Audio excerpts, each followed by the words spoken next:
nakasulat na dyan ay Angel Balolot. So, ito pala ang nakita ko sa cook ni Jules ay Royal. So, ito guys, pag pinagsabi daw sa akin doon sa TikTok, sabi niya, paano daw to? Nakita niya daw ito kung hindi niya alam.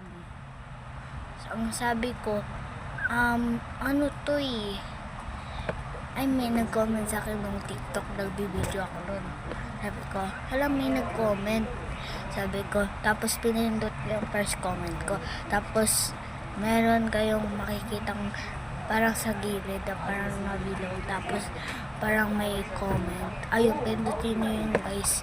Magiging na yun guys. Magko-comment na yun sila. Pero, ito, sabi niya, di niya daw alam. Ito, sana makita mo to ha. Tutorial lang to.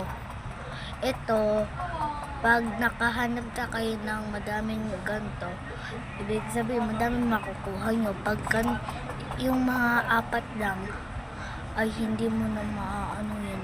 Ay, isa lang makukuha mo. So, bilhin dito, may nagsusugat. Ito para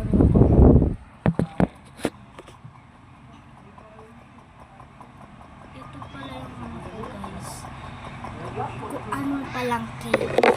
Sana makuha ko yung C-O-E. Nagtitinda guys ako. So, nakakahiya. Bukas lang tayo nagtinda. Well, yun.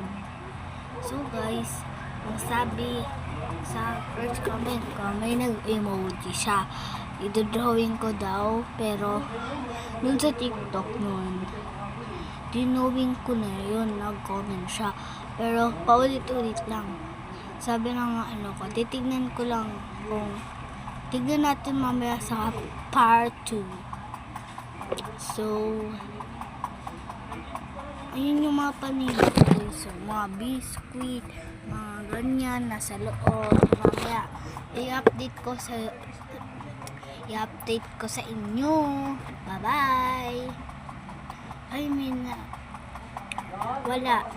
wala na. Saan nyo na?